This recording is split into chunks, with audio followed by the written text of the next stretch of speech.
How's it going, guys? Are you good? Yep. Yes. Oh, you're better than me. I am so fucking tired. I thought I was going to have to apologise at the start of my set because I'm fucking old. I'm getting too old for kindergarten, right? I swear, like every new week that comes on, I'm just like, I've got nothing left. Like everything is just at knee height, and Fred knows what I'm talking about. Like you get to a certain age and you just don't fucking extend that low anymore. I'm just sort of fucking it's like it pisses you off, man. You know, you just every passing week you just feel your age more and more. So old man had to go for a nap, and I woke up at like 8:35, thinking, fuck. There's going to be a whole packed out Phoebe's waiting for us. I turned up and it was like in-house training night, so I guess no apology needed, right? But yeah, fucking hell, man. I wanted to come in my pajamas because I thought that might be quicker, but then I realised I just sleep in my boxers, so Nobody needs to see that. We already have to put up with Kenji and Peter.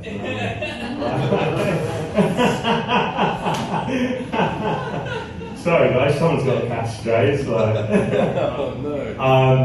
I just grabbed like the first thing that was hanging up, and this is my pre-match training shirt from my rugby club. Yeah, we are technically semi-pro. We just won the Hong Kong second division, and yeah, so by rights we should go up to the fully professional Hong Kong Premiership. So yeah, fucking good for the people who played more than 5 minutes.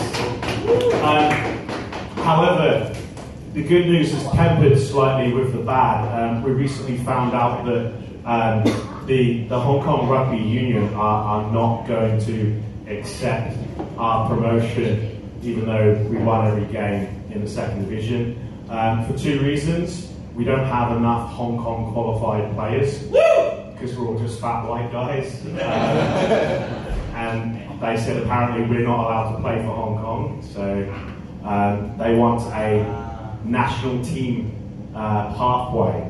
So we're going to just have to just grab some Cantonese guys off the street next season. Hope that doesn't dip our performance too much. The second reason that they're not going to allow us into the Premiership is because mainly money.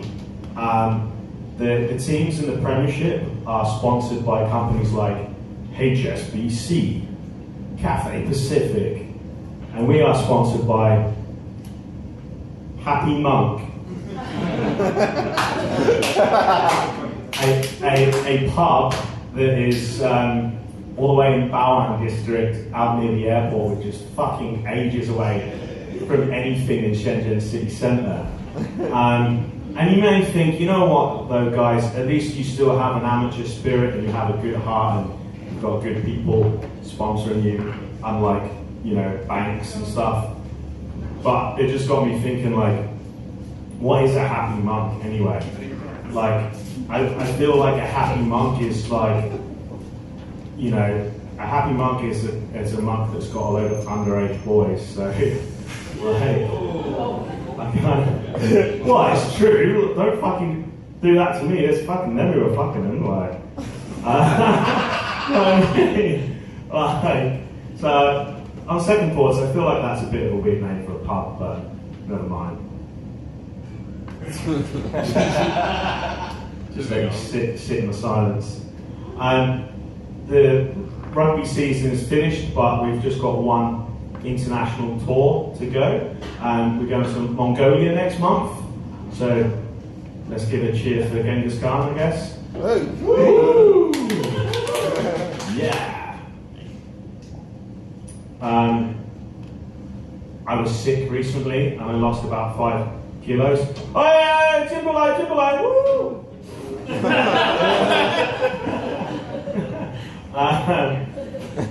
我的中文最好 And they've actually just ran away, haven't they? Yeah, on second course, that was probably quite scary, right? That was probably quite scary.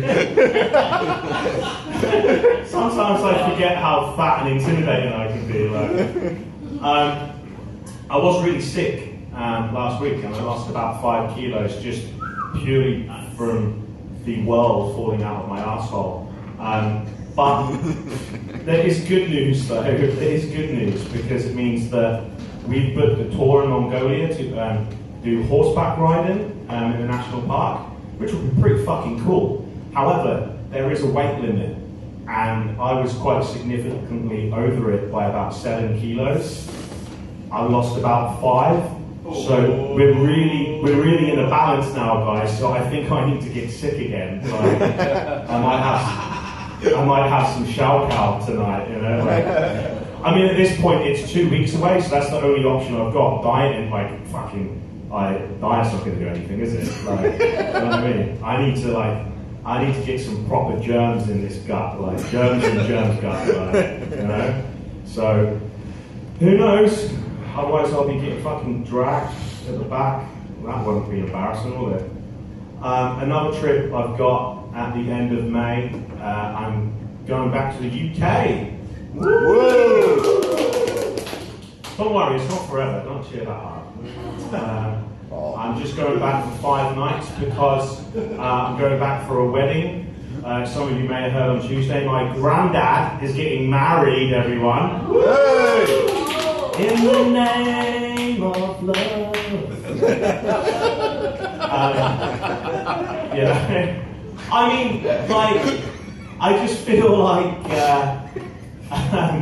there's been a lot of shit going down in the UK since I've been away, and let me tell you, I am here for it. I want to get in. I want to get involved in this drama.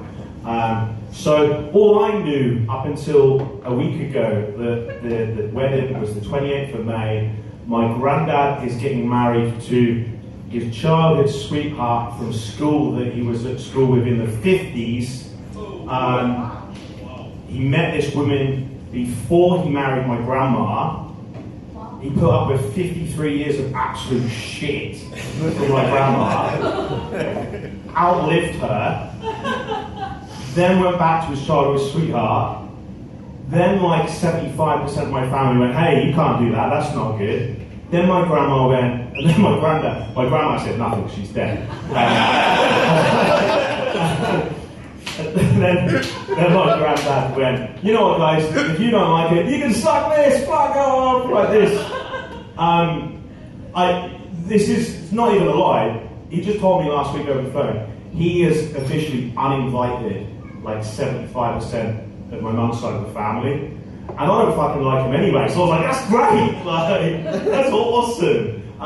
They're not happy with it for some reason, because he's marrying someone that's not my grandma. And I was like, I just said to my mum, I was like, you've been married 3 times, what the fuck are you talking about? Like, how can you get on your high horse and say like, oh, I don't like, you know, the person my parent is marrying? I was like, hello? Like, fucking hell.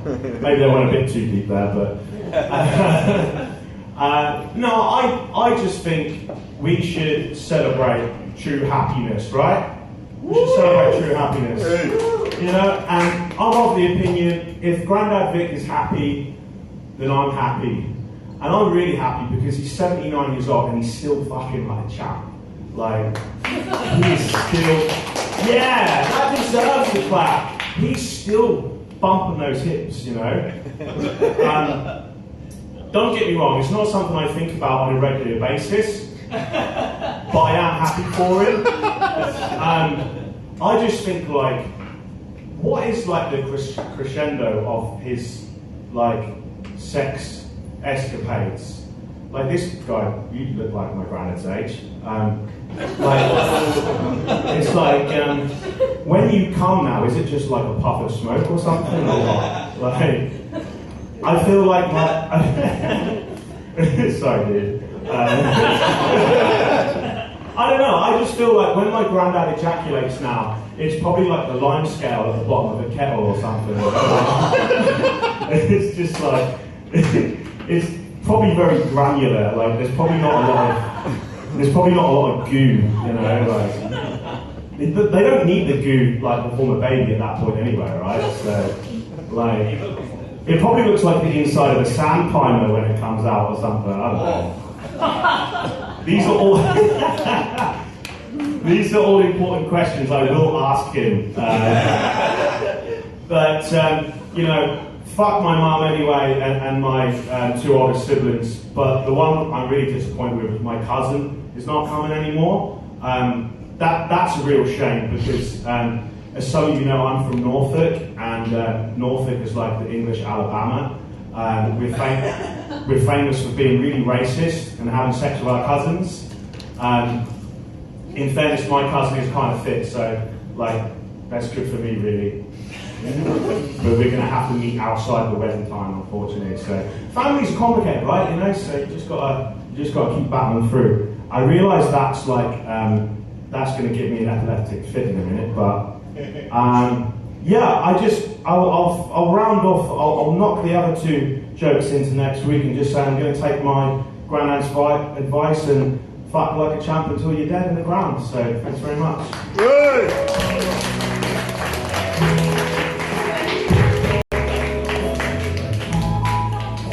Guys, keep it going for Sam! Hey. I really do love that story.